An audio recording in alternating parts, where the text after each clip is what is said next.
guys, welcome to my YouTube channel. Sekarang di video YouTubeku atau di channel YouTubeku punya segmen baru, itu aku beri nama Curhat with Uncle.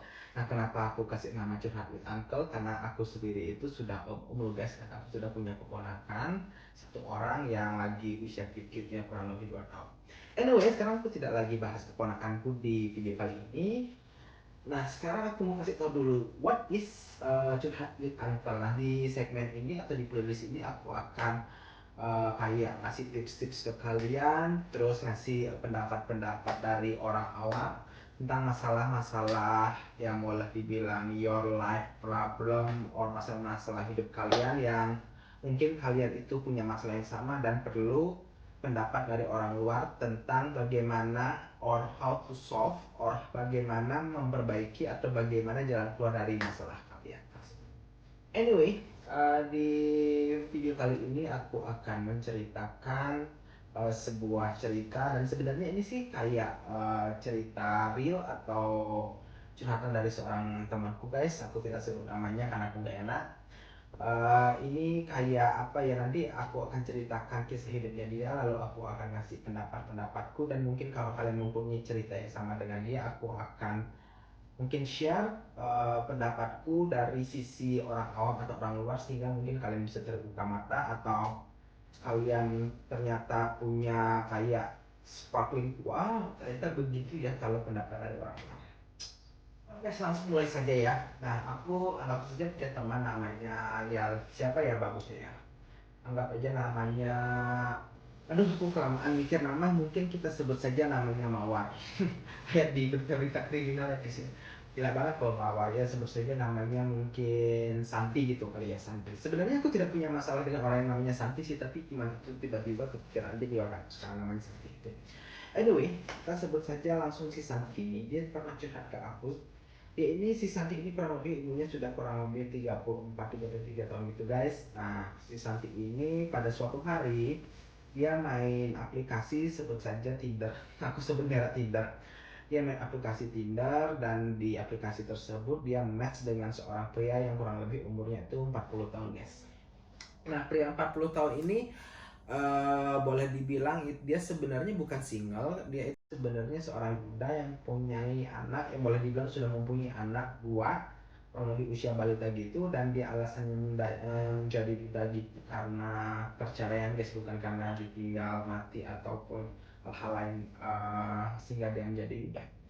Dan singkat cerita, akhirnya si Santi ini dengan si duda ini, sebut saja duda namanya tuh Budi. Si Santi dan si Budi ini akhirnya bertemu, cocok, dan menjalin hubungan guys, boleh dibilang karena mereka sudah usia ya boleh dibilang matang. Akhirnya mereka sampai stay bareng dalam hubungan pacaran, mereka sampai stay bareng, dan boleh dibilang si Santi ini sudah mengharapkan hal yang serius dengan si Budi ini. Ya mungkin sudah berjalan beberapa bulan mereka stay together, dan tiba-tiba something happen. Ini sebenarnya aku tidak tahu masalah peliknya apa, tapi tiba-tiba si Budi ini kembali balikan sama si mantan istrinya. Bukan balikan dalam artian nikah ya, balikan dalam artian berhubungan kembali, kontak lagi dengan mantan istrinya, karena kebetulan si anak-anaknya ini sebelumnya itu ikut si mantan istrinya guys. Nah, akhirnya si Budi ini kembali kontak dengan mantan istrinya, dan entah kenapa akhirnya si Budi ini memutuskan buat balik berhubungan kembali dengan mantan istri. Dan akhirnya si Santi ini ditinggalkan dengan alasan si Budi ini ingin lebih mendekatkan diri kembali dengan si anak-anak kandungnya tersebut guys. Pastinya si Santi ini sedih banget loh guys, karena ya kita nggak bisa pungkiri kalau ikatan anak itu melebihi, menurutku ya, ikatan anak itu, apalagi anak kandung itu melebihi dengan ikatan ke pasangan atau pacar guys. Kalau nggak statusnya masih pacar ya, bukan istri ya, sedangkan si Santi dan Budi ini masih pacar, belum menikah. Akhirnya si Budi ini kembali berhubungan dengan si mantan istri karena alasan kedekatan dengan anak-anak. Aku nggak tahu sih masalah alasan namanya. Akhirnya si Santi ini curhat ke aku, ya boleh dibilang sampai ya paling begitu, karena dia boleh dibilang patah hati, dan aku aja apa ya, cuman bilang ya maksudnya kita nggak bisa memungkiri karena alasannya itu anak guys. Kalau ikatan pacar, tadi aku bilang ikatan anak itu yang lebih dengan ikatan pacaran, pendapatku ya guys. Nah itu satu yang aku kasih pendapat ke Santi. Dan ini buat kalian mungkin para wanita ataupun mungkin para pria yang saat ini masih single atau sebelumnya belum pernah menikah tetapi sedang menjalin hubungan dengan kalau wanita menjalin hubungan dengan pria yang sudah duda dengan alasan istilahnya alasan dudanya itu karena cerai ya guys ya, dan sudah mempunyai anak, itu mungkin kalian tuh harus someday itu be ready ya guys ya, harus siap kalau pasangan kalian ini tiba-tiba nanti boleh dibilang harus dihadapi dengan dua buah pilihan, dia milih anak mereka atau kalian guys. Nah dari menurut pendapatku kalau misalnya pasangan tidak kalian, misalnya ini wanita buat kalian para wanita ya, kalau misalnya pasangan udah kalian itu dihadapi oleh dua pilihan antara anak kandung mereka atau kalian, menurutku 80% mereka akan memilih anak S. Ya karena aku sendiri sometimes menempatkan diriku ke posisi seperti mereka.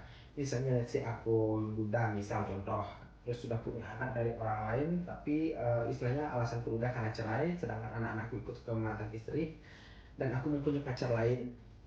Dan pada suatu hari si mantan istri ini mengoffer sebuah tawaran yang aku bisa take care lagi anak-anakku tersebut, tapi dengan satu pihak aku harus memisahkan pacarku yang saat itu loh guys. Ya pastinya aku sebagai ayah 80% bukan 80% ya, kalau aku sendiri pasti 90% memilih anak-anakku guys. Even though walaupun aku sebenarnya tidak cocok dengan si mantan istri, tapi aku menempatkan apa istilahnya keinginan gue buat bersama anak-anakku itu jauh melebihi ketidaksukaanku kepada si mantan istri.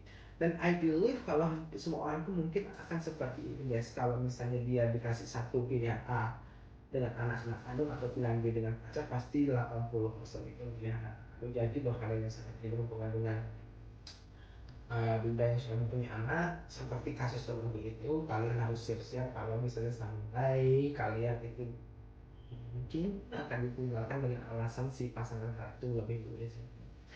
Dan next itu aku apa ya lagi waktu itu aku kasih saran ke temanku itu, mungkin satu-satunya yang bisa dilakukan kalau sudah menghadapi situasi kayak gitu ya itu move on guys. Nah kalian itu tidak usah berjuang, tidak usah fighting buat merebut kembali pasangan kalian, karena satu, ya istilahnya alasan anak sudah tidak bisa diganggu guys. Ya even though kalian mau bekerja sekeras mungkin lah buat berjuang dapetin dia kembali, tapi ya kalian gini deh, coba tempatkan diri misalnya sekalian let's say sebagai posisi si anak, pasti kalian ingin bersama si orang tua ya guys ya, bersama orang tua kandung kalian. Kalau buat kalian wanita yang istilahnya mau ditinggalkan ya yang kecil ya, kalian coba tempatkan diri kalian ke posisi si anak tersebut. Apakah kalian mau orang tua kalian meninggalkan kalian demi orang lain, pasangan mereka gitu guys. Jadi buat kalian yang saat ini mengalami situasi yang sama, menurut pribadiku atau menurut opini pribadiku sebaiknya ya give up, menyerah, nggak usah diperjuangkan buat didapatkan kembali, karena ya alasan kembali ke masa lalu karena anak itu sudah alasan yang tidak bisa seperti itu. Nah itu tadi curhatan temanku, case yang terjadi di dia, reality hidupnya dia, dan apa saranku buat dia guys.